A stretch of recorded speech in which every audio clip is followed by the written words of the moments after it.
அசிசியாரின் அர்த்தமுள்ள அருள்வாழ்வு அறிவோம். 59 வழங்குபவர் அருள்முனைவர் சூசை ராஜா, பிரான்சிஸ்கன் கப்புச்சின். நாள் 28/2/2024 புதன். கவிஞன் நிகழ்காலத்தின் கண்ணாடியாகவும் கடந்த காலத்தின் பெட்டகமாகவும் எதிர்காலத்தின் பாறையாகவும் இருக்க வேண்டும். அவனுடைய உள் உணர்வுகள் வெளிப்படும் நிலையானது பிறரின் சாதாரண வெளிப்பாடு போலல்லாது ஒரு சக்திமிக்க ஆயுதமாக திகழக்கூடியது. தன்னுடைய கருத்தில் உறுதி கொண்டு, இதுதான் உண்மை, இதுவே நடைமுறையில் சாத்தியம், இதையன்றி வேறு எதுவும் இருக்க முடியாது என்று ஆணித்தரமாக சொல்லக்கூடியவன். செயல்பாட்டு அருள்வாழ்வு. வானதூதரின் யாழ் இசையை பிரான்சிஸ் கேட்டல். பிரான்சிஸ் தனது கண்களின் சிகிச்சைக்காக ரியத்தி என்ற இடத்தில் தங்கியிருந்தபோது யாழ் வாசிப்பதில் திறமை பெற்ற சகோதரரை அழைத்து அவரிடம், சகோதரரை, இந்த உலகத்தின் மக்கள் தெய்வீக அடையாளங்களை புரிந்து கொள்வதில்லை. அவர்கள் கடவுளை புகழ குறிக்கப்பட்ட இசைக்கருவிகளை தங்களின் இசையால் தங்கள் காதுகளுக்கு இன்பம் ஊட்டுவதற்கு ஏற்றதாக ஆக்கிவிட்டனர். சகோதரரை, யாழ் ஒன்றை யாரும் அறியாமல் கடனாக பெற்று வந்து சில பாடல்களை இசைத்து வேதனையால் நிரம்பியுள்ள சகோதரர் உடலை ஆறுதல் படுத்த விரும்புகிறேன் என்றார். ஆனால் அந்த சகோதரர், தந்தையே, இதை செய்வதற்கு எனக்கு தயக்கமாக உள்ளது. ஏனென்றால் மக்கள் இதனை அறிய வந்தால் நான் மீண்டும் எனது பழைய அலட்சிய வாழ்வுக்கு திரும்பிவிட்டேன் என எண்ணுவர் என்று பதிலளித்தார். அதற்கு பிரான்சிஸ், அப்படியானால் சரி சகோதரரே, அதை விட்டு விடுவோம். மக்களின் உணர்வுகளை புண்படுத்துவது என்றால் சிலவற்றை செய்யாமல் விட்டுவிடுவது நல்லது தான் என்று அவரிடம் சொன்னார்.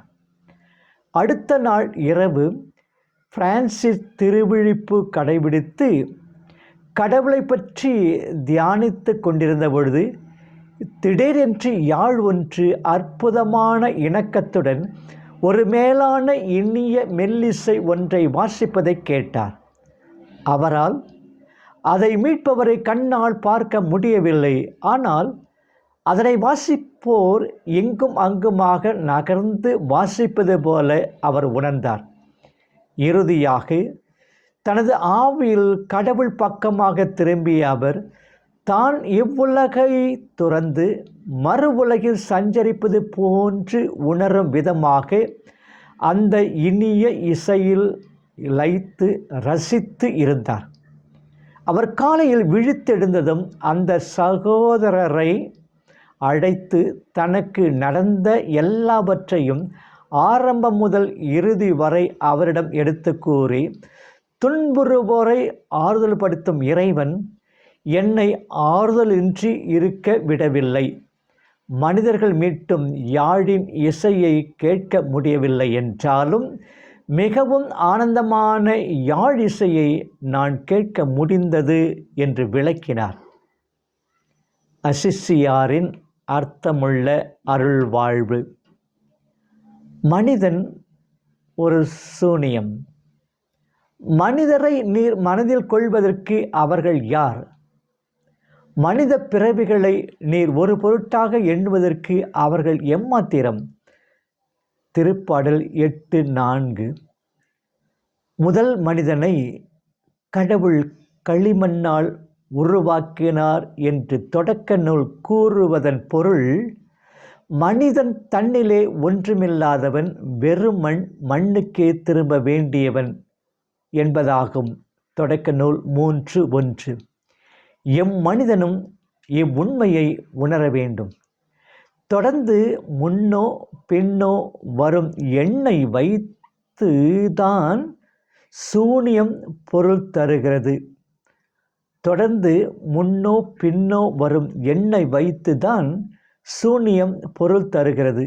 அதே போன்று கடவுளாகிய எண் இன்றி சூனியமாகிய நாம் பொருள் பெற முடியாது. நீர் அவற்றின் மூச்சை நிறுத்திவிட்டால் அவை மாண்டு மறுபடியும் மண்ணிற்கே திரும்பும். யோபு 35:15, திருப்பாடல் 104:29. இதனை அசிசியா நன்கு அறிந்து உணர்ந்தார்.